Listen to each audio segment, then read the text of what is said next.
Alright, let's talk about a place. A place so under the radar it's practically subterranean. I'm talking of course about Gagauzia. Gagauz what now? Exactly.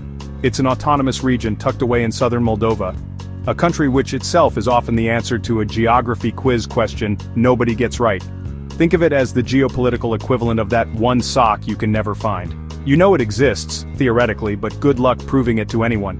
It's the ultimate wait. That's a real place, destination. And yes, it is. Apparently. Now, Gagauzia isn't just obscure to you and me, folks. Oh no. It's so off the beaten path that even some Moldovans might give you a blank stare if you mention it. Gagauzia, it's real, it's there, and it's probably wondering why we're suddenly shining a very small, slightly confused spotlight on it. Now, every place has a history, even Gagauzia. The Gagauz people are a Turkic group, Orthodox Christians, which already sounds like the setup for a very confusing census form.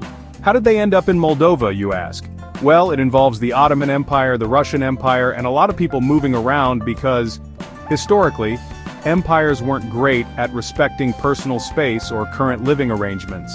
Their ancestors are thought to have migrated from the Balkans in the late 18th and early 19th centuries, settling in the Bujak region, which is now southern Moldova and southwestern Ukraine. They were fleeing Ottoman rule, seeking refuge under the comparatively more lenient, or at least differently complicated, Russian czars. So they packed their bags, presumably their unique language and their distinct cultural traditions, and set up shop in a new neighborhood. A neighborhood that would, over time, change landlords with alarming frequency. The Gagauz language itself is a fascinating linguistic puzzle. It's a Turkic language, but it uses the Cyrillic alphabet, and it's peppered with Russian and Romanian loanwords. This unique blend is a testament to their journey, a living record of their interactions with various empires and cultures. So, Gagauzia has autonomy.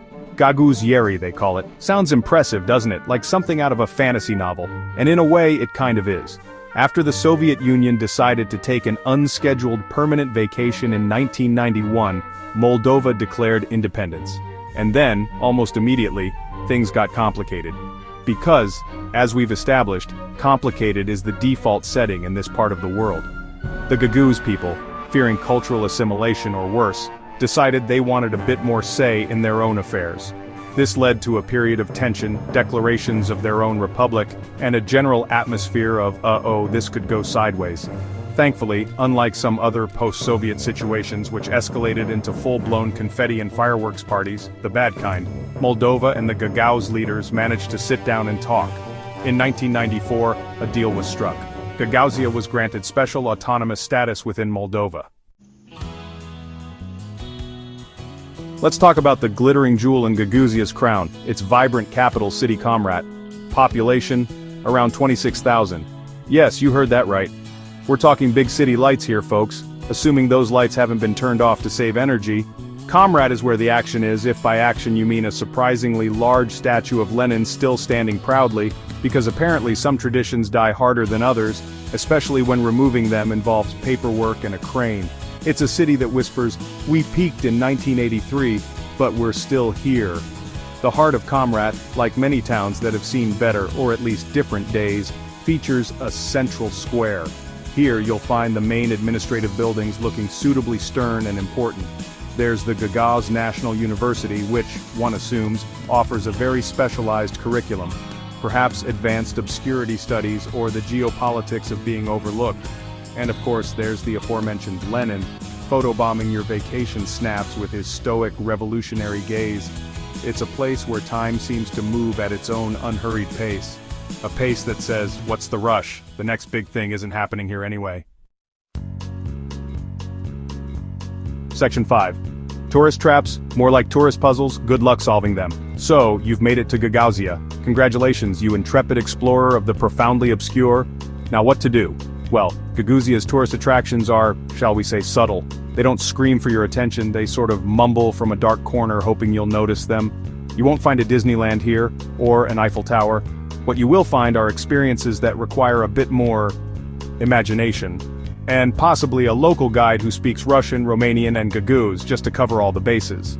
One of the must-sees if you're into that sort of thing is the Alley of Gagauz Glory in Comrat. It's a collection of busts, Yes, busts. Of important Gagauz figures. It's like a history lesson, but in 3D and with slightly more pigeons. Then there are the local museums. Every town seems to have one, usually dedicated to local history and ethnography. Section 6, Gagauz Cuisine, an adventure for your stomach and your plumber. Ah, Gagauz Cuisine, prepare your palate for a journey into the heart of, well, hearty.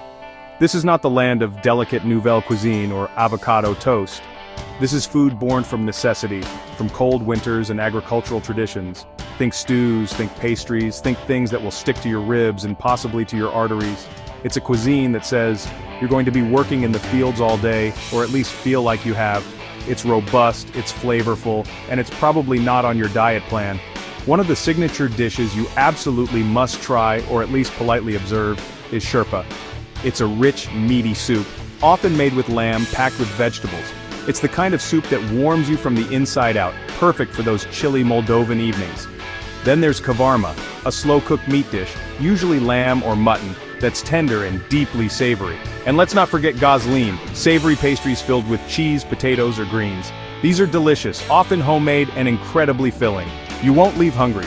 You might leave needing a nap, but definitely not hungry. Now, the Gagauz people also have a particular fondness for mamalaga, which is essentially polenta. Section 7, Festivals. Where tradition meets, what year is it again? If you really want to see Gagauzia come alive, or at least slightly more animated than usual, try to time your visit with one of its traditional festivals. These events are a vibrant, if somewhat perplexing, window into Gagauz culture. They are a riot of color, music, and customs that have been passed down through generations, and, like many things in Gagauzia, they feel a little bit like stepping back in time, or perhaps into a parallel dimension where folk dancing is an Olympic sport. The most important festival is Headerless, celebrated on May 6th, which is St. George's Day. This is a big deal. It marks the beginning of spring, the new pastoral year, and it's celebrated with feasting, horse races, wrestling, and of course lots of traditional music and dancing. Imagine a county fair, but with more sheep, more accordions, and a distinct feeling that you're the only one who didn't get the memo about wearing an elaborately embroidered waistcoat. It's a fantastic display of cultural pride and a great opportunity to eat even more sherpa. Section 8. The undeniable charm of being utterly lost. Let's be perfectly clear, traveling in Gagauzia is not always a walk in the park, unless that park is largely unpaved, poorly signposted, and occasionally guarded by geese. This is off-the-beaten-path travel in its purest, most unadulterated form. Expecting seamless tourist infrastructure is like expecting a coherent explanation of British politics. You're setting yourself up for disappointment. But therein, my friends, lies a certain charm, or perhaps a severe test of your patience and navigational skills. Signage can be interpretive. What looks like a main road on a map might turn out to be a dirt track better suited to a tractor, or possibly a very determined donkey. English is not widely spoken, so brushing up on your Russian, or at least perfecting your international charade skills, is highly recommended. Public transport exists, but it operates on a schedule known only to a select few, possibly communicated via telepathy or intricate smoke signals. Renting a car is an option, if you enjoy deciphering Cyrillic road signs, while simultaneously dodging potholes the size of small badgers. But here's the thing, getting lost in Gagauzia can lead to the most unexpected and memorable experiences. Section 9. So should you go? Probably not, but here's why you might anyway. So after all this, the big question, should you pack your bags and head to Gagauzia, this enigmatic little corner of Moldova? If you're looking for luxury resorts, Michelin-starred restaurants, and selfie spots mobbed by influencers, then the answer is a resounding, unequivocal, probably not. This is not the place for a relaxing, predictable vacation. This is the place where your travel agent might just hang up on you if you request a brochure. It's niche, it's quirky, it's, let's be honest, a bit weird. If your idea of a good time involves predictable itineraries, 5-star amenities, and the comforting presence of other English-speaking tourists, complaining about the lack of decent Wi-Fi, then Gagauzia will likely be a profound disappointment. It will challenge your expectations. It will test your resourcefulness. It might even make you question your life choices, especially when you're trying to explain to a babushka, using only hand gestures, that you're looking for the bus to Cheia Lunga. It's an acquired taste, like fermented mare's milk, which, by the way, you probably won't find here, but you get the idea. However, and this is a big however,